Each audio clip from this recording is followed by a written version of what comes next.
Ny faritra Diana, ny faritra Atsimo andrefana ary ny faritra Vato Vafito Vonany no efa ahitan'ilay aretina fièvre de la vallée du Rift amin'izao fotoana izao. Aretina izay azo avy amin'ny kaikitry ny moka, mety mahazo ny omby, ny ondry ary ny osy ary mety hifindra amin'ny olombelona ihany koa. Ny fomba fisehoan'ilay aretina dia mety misy fahafahananaka amin'ireo biby ireo. Mety ihany koa nefa ahitana fiakarana maripana, mety ahitana fandoavana, mety ahitana fivalanana izay ahitana pitidra any amin'ireo biby. Manoloana ny fisian'io aretina io dia misy ny fitandremana sy ny fepetra tokony ho raisin'ireo mpikirakira sy ireo olona mihinan-kena na ireo vokatra azo avy amin'ny omby, sy ondry ary ny osy toy ny ronono. Voalohany indrindra, rarana ny fihinanana hena manta sy ireo ronono tsy masaka.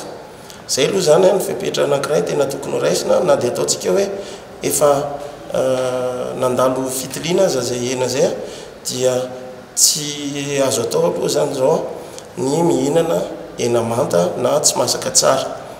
Ny ankoatr'izay dia tokony ho hena voatily sy voamarina n'ireo dokotera mpanara-maso ny kalitaon'ny hena ihany koa no tokony amidy eny an-tsena ary hovidin'ireo mpanjifa.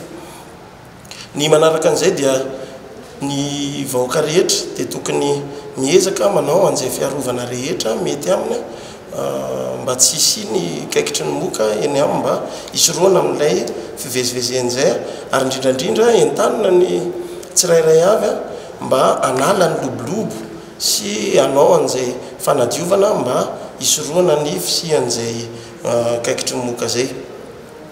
Ny biby misy soritra aretina ihany koa dia rarana ny fikirikirana anazy satria araka ny nambara teo dia mifindra amin'ny alalan'ireo tsiranoka na amin'ny alalan'ny rano ilay biby tsy salama, ny fifampikasoana amin'ireny na fikirakirana an'ireny no mety hifindran'izay aretina zay.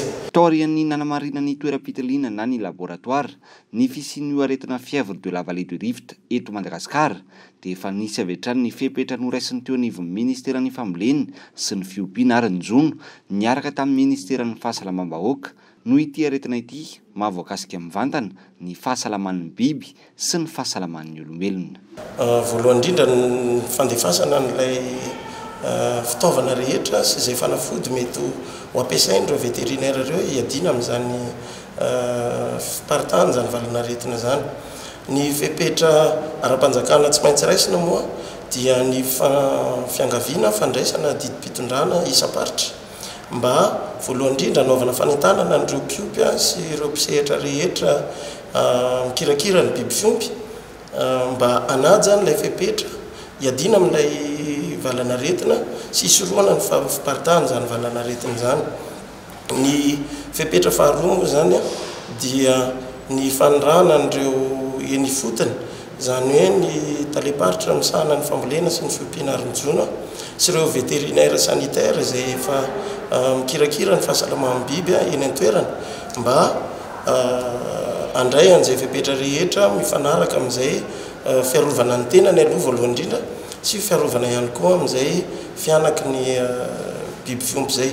Ny aty amin'ny ministère foibe moa dia efa nandefa any an-toerana an'ireo fanafody tokony ho azo ampiasaina hiadina amin'izany mba hanohanana an'ireo mpiompy sy hanohanana an'ireo vétérinaire manatanteraka an'izay fitsaboana zay ihany koa.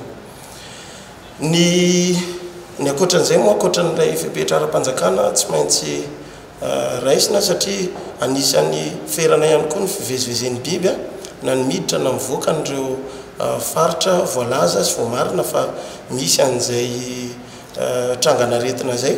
Tsy voasambany moa no nisy teto Madagasikara ity aretina fièvre de la vallée du Rift ity. Ny taona 1970 no nahitana voalohany izany aretin'izany teto Madagasikara. Ny ivelany zany ny taona 1970 sy ny taona 1970 teo ihany koa ny tamin'ny taona 7 sy 2000, 9 sy 2000 ary 5 sy 2000.